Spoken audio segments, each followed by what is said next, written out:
ऐलान हो जाता है कि शेर खान, आप जो बड़े बड़े दावे ठोक रहे हो, आप जानते हो क्या कह रहे हो? और ये कहता है कि महाराज शहंशाह हुजूर, मैं अच्छे प्रकार से जानता हूं। तो आप ये भी जानते होंगे शरीयत का कानून है, ये बात नहीं है फांसी की। अगर नहीं साबूत मिला तो सजा मिलेगी फांसी की।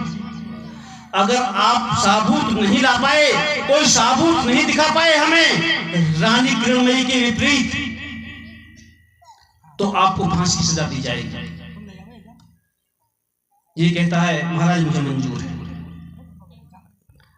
मुझे मंजूर है, लेकिन मैं एक बात बता देता हूं कि जब तक मैं साबूत लेकर नहीं आऊं दरबार में, जब तक मैं साबूत लेकर दरबार में नहीं आता हूं, जब तक पृथ्वी सिंह महाराज आपके बीच में रहेंगे, ये वहां नहीं जाएंगे अपने घर पर। तो ठीक है। अब साबूत तो जब लाए, जब किरणमयी के साथ कुछ बात हुई, अब ये व्यक्ति शेर खान बड़ा कहते परेशान होता है, बड़ा ही परेशान होता। परेशान होकर के एक वेश्या के पास पहुंचता है, उस गणके के पास जाकर कहता है, सर झुकाता है और नमन करता है, और उस वेश्या से कहता है कि तू चाहे जितना चाहे मैं तुझे उतना इनाम दे सकता हूं, जितने हीरे जवाहरात मोती कुछ भी चाहे मैं वो दे सकता हूं, लेकिन मेरा तू एक काम कर दे। अब ये वेश्या कहती है कि शेर खान क्या काम है? मेरा ऐसा काम है कि है तो थोड़ा मुश्किल, लेकिन नामुमकिन नहीं है। अब ये उस वृत्तांत को सुनाता है जो सभा में हुई थी, बातें हुई थी। और बात होने के बाद में ये कहता है कि रानी किरणमयी के घर पर जाकर पृथ्वी सिंह की या तो कोई कटार या कोई ऐसा सबूत जिसे मैं शहंशाह हुजूर आलम के सभा में पेश करूं, ऐसा कुछ मुझे ला करके दे दे, और तू जो चाहेगी मैं वो इनाम तुझे देने के लिए तैयार हूं। अब ये वेश्या तो पैसों की शहंशाह होती है। जब इसने कहा हीरे जवाहरात मोती असरफियां जो चाहे मैं वो देने के लिए तैयार हूं, ये राजी हो जाती है, लेकिन बाद में डरती भी है, कहती है कि ऐसा भी हो सकता है मैं वहां पहुंच जाऊं और पहुंचने के बाद में वो मुझको पहचान ले या मेरे जानकारी में बात नहीं बने और मुझे परेशानी हो जाए और मैं वहीं पकड़ी जाऊं, ऐसा भी तो हो सकता है। कहते बड़े परेशान होते हैं, लेकिन लास्ट में यही होता है कि गणिका छत्राणियों की वेशभूषा बनाकर चल देती है।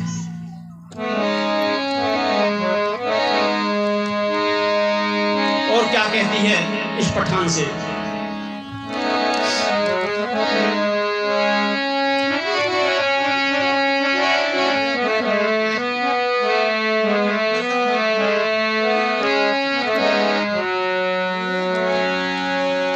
बोली पठान से ये गणका वेश्या इस शेर खान पठान से क्या कहती है? बोली पठान से गणका जुबान करके, अच्छा तो मैं जाती हूँ लाती की पान भर के। बोली जुबान से गणका जुबान करके, अच्छा तो मैं जाती हूँ लाती की पान भर के। बोली पठान से और क्या कहा? वैसे तो उसके घर पर मुश्किल है मेरा जाना, लेकिन बनाती हूँ मैं छत्राणियों का बहाना।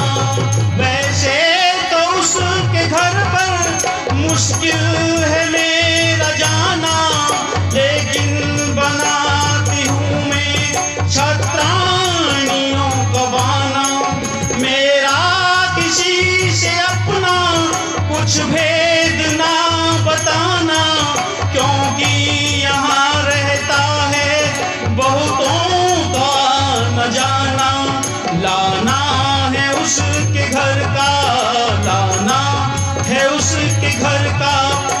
सब नक्शा छान करके अच्छा तो मैं जाती हूँ लाती के पान भर के। बोली पठान से गनिका जुबान करके अच्छा तो मैं जाती हूँ लाती के पान भर के। बोली पठान से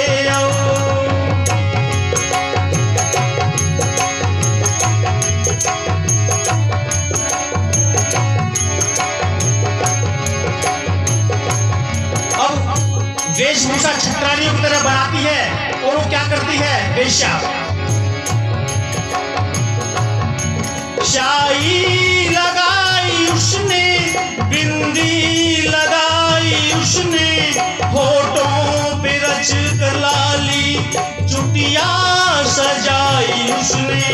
शाई लगाई उसने बिंदी लगाई उसने होठों पे रच के लाली चुटिया सजाई उसने।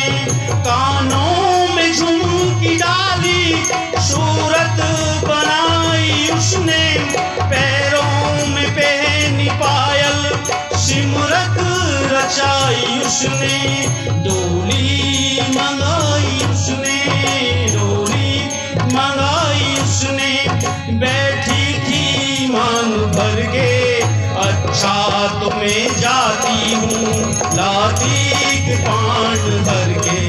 बोली पठान से गनिका जुबान करके अच्छा तो मैं जाती हूँ लाती के पान भर के।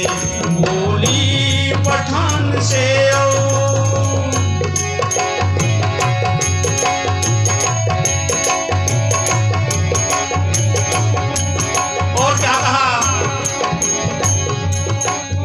गंगा क्या कहती है।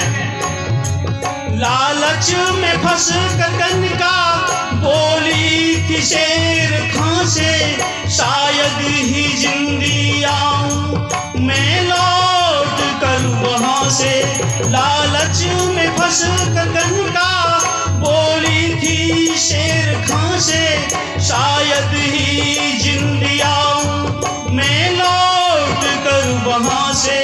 खोली न फाटक बोली रानी न जा जुबां से कैसे करूंगी सेवा तेगा मैं दूंगी आके।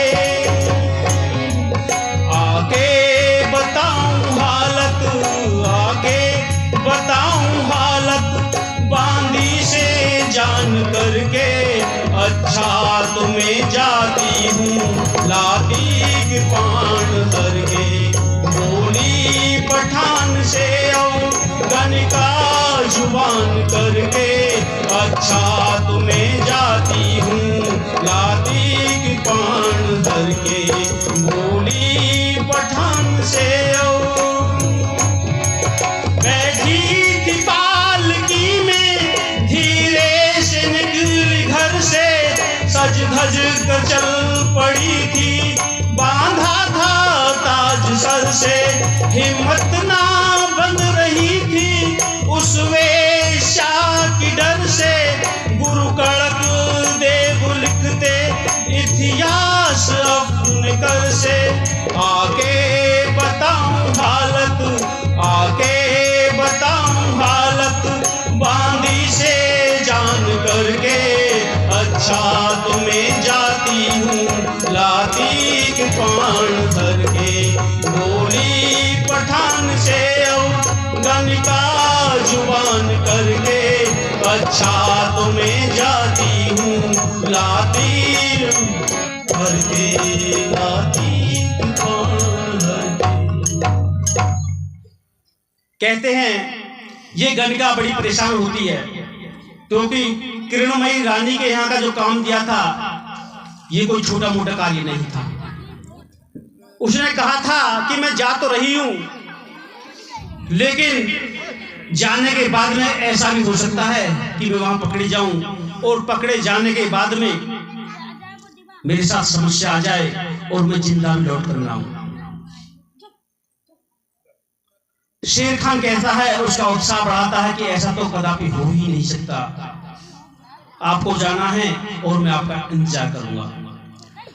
उधर पृथ्वी सिंह शहंशाह के दरबार में बंदी बना लिए गए थे कि जब तक शेर खान लौटकर वापस नहीं आता है तब तक आप यहां से नहीं जा सकते।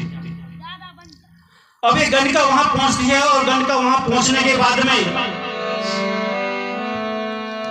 सर धस करके और रथ में सवार होकर उसके दरवाजे पर पहुंचती है और दरवाजे पर जाकर क्या कहती है,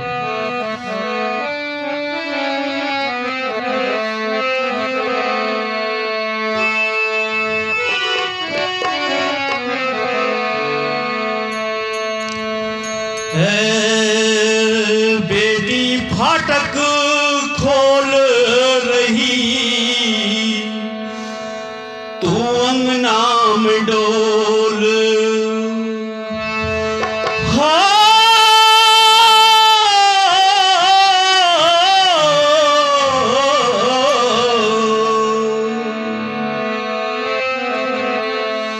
अरे बेटी फाटक खोल रही तू अंगना में डोल, मुख से तो कुछ बोल, तुरी आई फुफिया सास कहाँ पर ध्यान है तेरा, ध्यान है तेरा।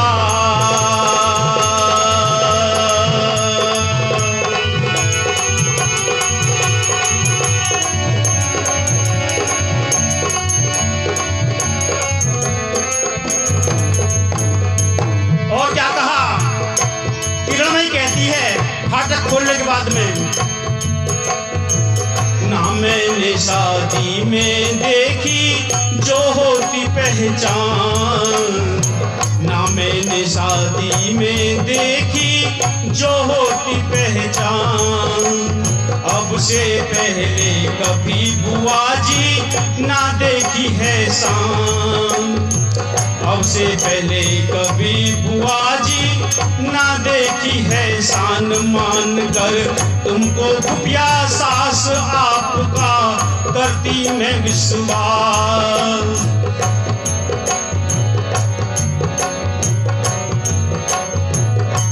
आपका करती मैं विश्वास, समझ कर शुभ स्थान पूछना काम है मेरा, काम है मेरा। बेटी फाटक खोल रही तू अंगना में डोल, मुख से तो कुछ बोल, तेरी आई फुफिया सास कहाँ पर ध्यान है तेरा, ध्यान है तेरा। और गणिका क्या कहती है, किरणमयी ने तो कहा कि मेरे तो आप पहचानने में आई नहीं हो, आप फुफिया सास अवश्य हो, फुफिया सास बनकर के पहुंचती है गणिका। ये तो मैंने माना कि आप फुफिया सास हो, लेकिन मैं आपको पहचान नहीं पाई सासू माँ।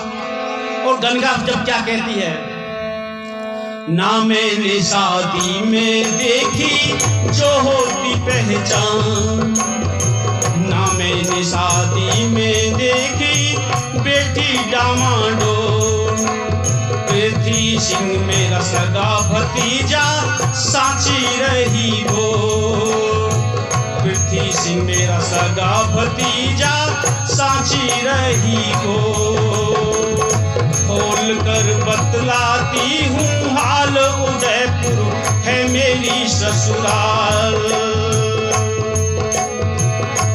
मुझ पर संकट बड़ा विशाल,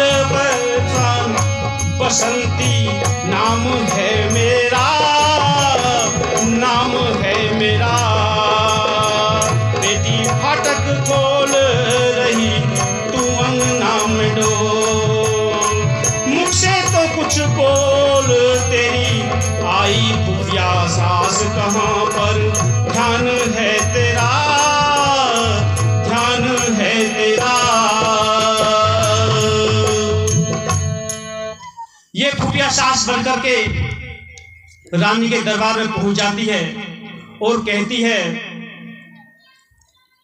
कि मैं बेटी तेरी फुफिया सास हूं, और जिस समय मुगलों का शासन चल रहा था, चरम सीमा पे था, तो मेरे पति देव उस लड़ाई में मारे गए और मैं मुगलों से बच करके जैसे तैसे तेरे यहां तक पहुंची हूं।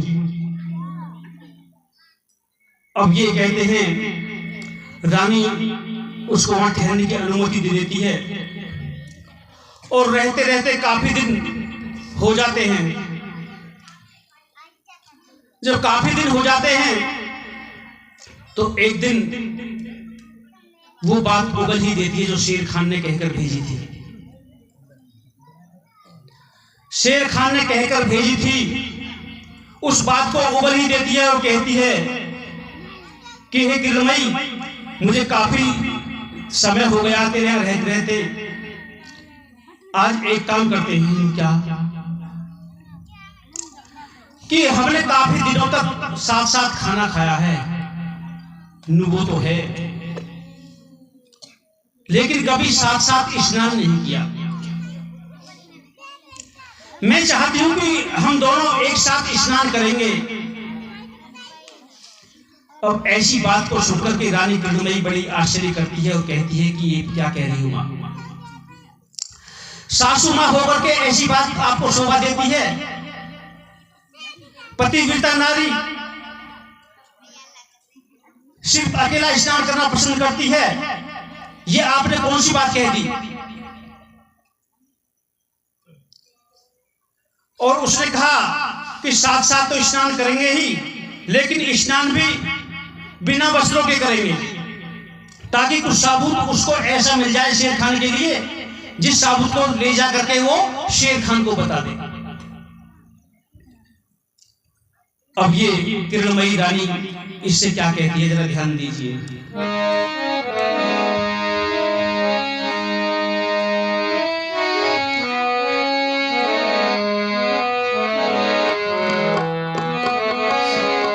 इस गीत के बाद में मैं अपनी वाणी को विराम दूंगा। समय इस सभा का होने जा रहा है और आगे का कार्यक्रम भी आपको सुनने के लिए मिलेगा।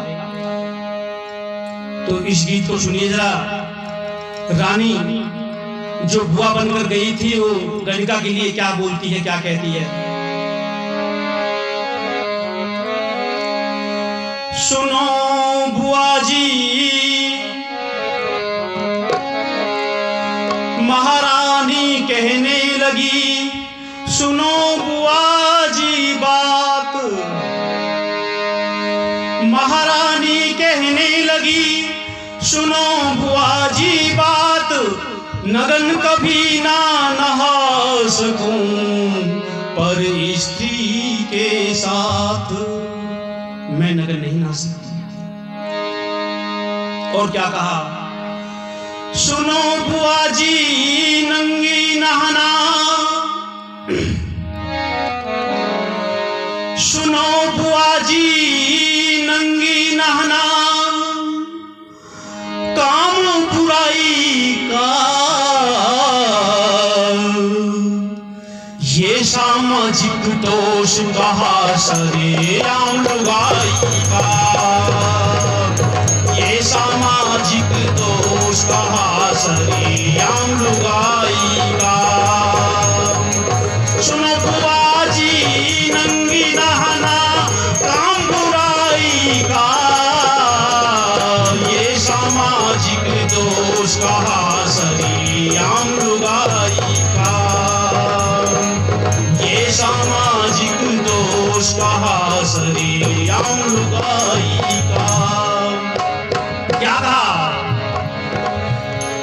सीता को अनुसुईया ने उपदेश सुनाया है, सीता को अनुसुईया ने उपदेश सुनाया है, रामायण में वाल्मीकि ने लिख दर्शाया है, रामायण में वाल्मीकि ने लिख दर्शाया है। बुरा बताया नहीं देखना, बुरा बताया नहीं देखना,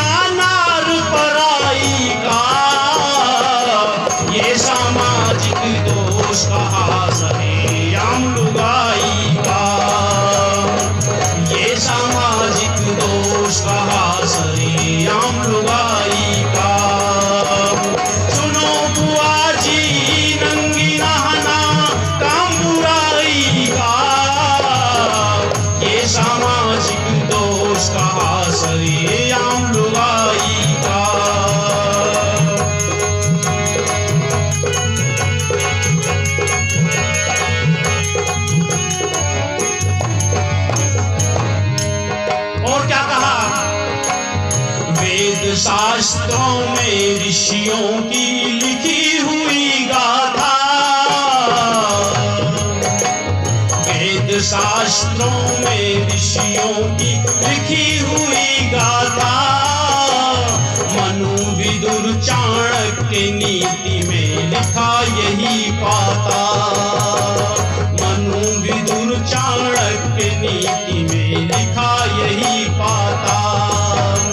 नारी निर्माता होती कर काम भलाई का, नारी निर्माता होती कर काम भलाई का, ये सामाजिक दोष कहा सरेआम लुगाई का, ये सामाजिक दोष कहा सरेआम लुगाई का।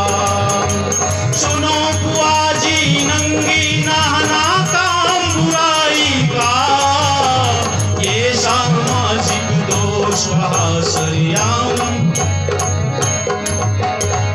और यही नहीं, क्या कहा, यदि यहाँ पर आए होते छुट्टी में भरताल, यदि यहाँ पर आए होते छुट्टी में भरताल, सबसे पहले यहाँ आपका वो करते सत्कार। यदि आपके भतीजे यहाँ पर होते, मेरे भरताल यहाँ पर होते, तो मुझसे भी ज्यादा आपका यहाँ वो सत्कार करते, लेकिन वो छुट्टी पर इस समय आए हुए नहीं है। और क्या कहा, यदि यहाँ पर आए होते छुट्टी में भरताल, सबसे पहले यहाँ आपका वो करते सत्कार, सबसे पहले यहाँ आपका वो करते सत्कार। दे देता तलवार खास हो, दे देता तलवार खास तेरा बेटा भाई का, ये सामाजिक दोष का सरेआम लुगाई का, ये सामाजिक दोष का सरेआम लुगाई का। सुनो बुआ जी नंगी नहाना काम बुराई का, ये सामाजिक दोष का सरेआम लुगाई का।